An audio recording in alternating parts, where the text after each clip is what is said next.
This is White Pill Economics, and today I want to talk about why I believe that abortion is something that actually benefits men and harms women. This video is neither pro-life nor is it pro-choice. I'm not here to moralize. What I want to do is offer you a viewpoint that you really don't see in pop culture today. So let's get to it. We start with an economist named Janet Yellen. If that name seems familiar, it's because she used to be the chairperson of the US Federal Reserve, which is of course the central bank of the US.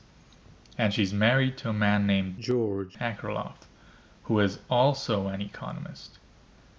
These two crazy kids noticed something that is quite counterintuitive. They noticed that single motherhood rates have been rising since 1973. And why is 1973 important? Because that's when Roe v. Wade was passed. Why is this observation so weird?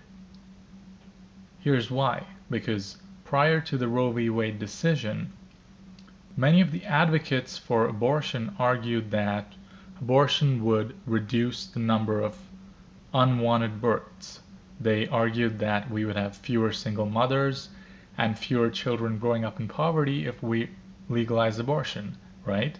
Why not get rid of all those unwanted children who are going to have terrible lives? But that is exactly the opposite of what happened. Now, according to the Heritage Foundation, we can see here, 40% of all children born in the US in 2008 did not have married parents. And most of these children were being raised by single mothers. In the 1970s, that number was less than 10%. So what happened? Janet Yellen and Dan Akerlof, along with another man named Michael Katz, came up with a model to explain why we observe something like this.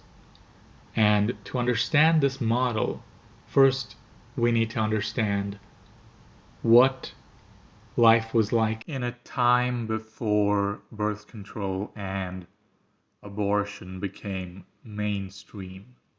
If you were a man in the 1950s and you walked up to a woman and said, "Hey, let's have sex," the woman would say, "Well, you better marry me first," because if you had sex, she would get pregnant. And she does not want to raise a child on her own. And interestingly, the man would also agree to marriage, because if you're a man in the 1950s, marriage was the only legal, plausible option for you to have sex. And if you were a woman in the 1950s who did want to have sex, but you did not want children, you would still get married because you knew that if you had sex, you would get pregnant.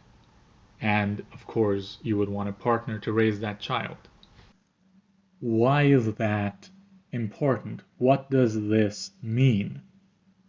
This means that back then, women were actually able to demand commitment from men in exchange for sex, because all women, both the ones who wanted children and the ones who did not, had very strong incentives to get married before having sex.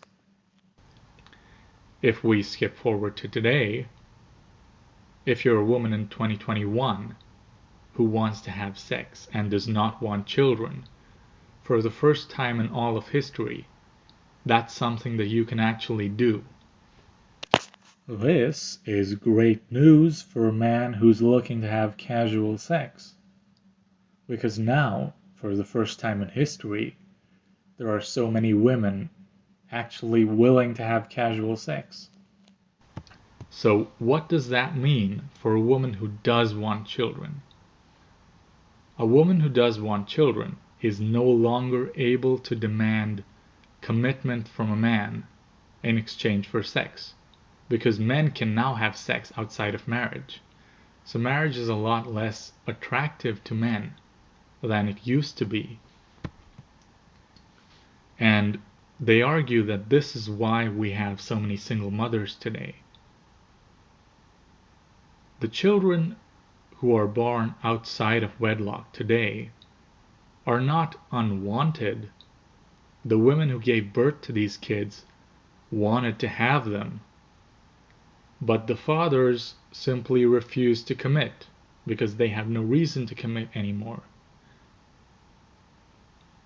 This is why I think that if you're a man who only wants to have casual sex, abortion's the greatest thing that's ever happened. But if you're a woman who wants a family at some point in her life, abortion is the worst thing in the universe. Which is why I believe that abortion is more of a male privilege than a woman's right. If you like this theory, comment below. If you think you have a better one, please share it. And please consider liking and subscribing for more white pill economics bombshells.